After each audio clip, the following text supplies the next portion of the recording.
Hi, I'm Chet Kincaid with That Grape Juice, and today we have the Nick Cannon. How are you today? I'm good, Chet. How are you? I'm well, so let's get right into it. Nick Cannon presents Future Superstars. So, in the opening sequence, we hear a lot of notable names in the industry say how you've paid it forward. How did the concept of this show come about, and what were you looking for in the artists that you spotlighted? Man, I felt like there was a void in the marketplace. I feel like there was something missing in the industry when I created Future Superstars because I came up in a time where, artists got to connect directly with the audience. We used to do things called promo runs and promo tours where you would go from city to city, radio station to radio station, local media. It, I felt like, and even I go all the way back even before my time. I mean, taking a page out of the great Berry Gordy's book, I mean, in the Motown Review, he would put everybody from, Stevie Wonder to Marvin Gaye to the Supremes and Diana Ross and the Temptations on a bus and just send them, from city to city. And that's how at that time, before social media and television, all that, that's how you got to get introduced to your superstars. So I wanted that energy, but then at the same time, coming up in those times of 106 in Park and All Access and VH1 Behind the Music and all the TRL, all of those shows, those were like the curators of pop culture. And hopefully, future superstars can fill that void for today's generation. Sounds great. And in episode one, we meet the Mario Simba driver. And what Yeah. stood out to me when he started to speak about Jay-Z and how Jay-Z got started in 1988, but we didn't really hear from Jay-Z until 1996. So what is your advice for artists who may have put in the work and are not seeing the results within 1 or 2 years? Ah, man, I mean, you laid it out right there from the Jay-Z all the way to Simba. I mean, this is a brick by brick process when you're building this empire. And every brick counts. So even when you feel like nobody's watching, no one's paying attention, those are the reps in the gym that make you as strong as you need to be when everyone is paying attention. So, I've learned that from watching individuals like Simba and, greats like Hove, that every rep counts. Every bar counts, every battle counts. Every time you pick up that microphone, you're building your superstar energy.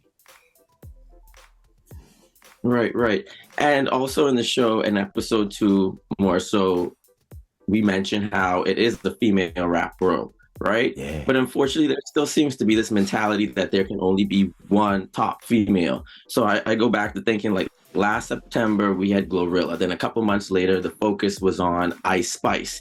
Now it's sort of Sexy Red, but in episode two, Big Boss Vet, who took a break and then came back and had her two hits Snatched and Pretty Girls Walk.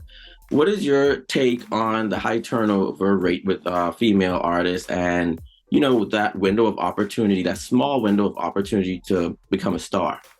First of all, I love all of the women in hip hop energy that's going on because, I mean, you name some of the people that kind of jump out, and kind of made their voice heard, but it's so many others. You know what I mean?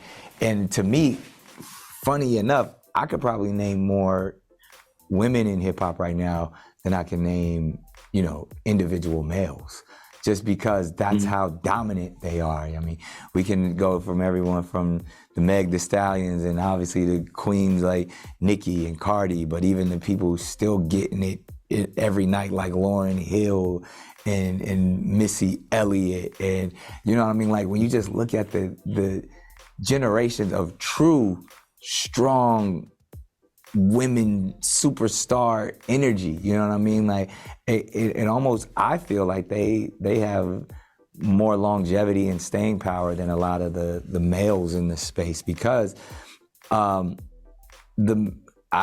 hate to say this, but like a lot of the males they lack a little bit of substance, where they'll all sound alike or they'll all be on the same movement, and then when that movement is over, we don't hear from them anymore. Where a lot of the women in the space, they stand their ground and they are the individuals who they are. I mean, just like the ones you named. Sexy Red is not like Ice Spice. Ice Spice is not like Glorilla. Glorilla is not like Big Boss Vet.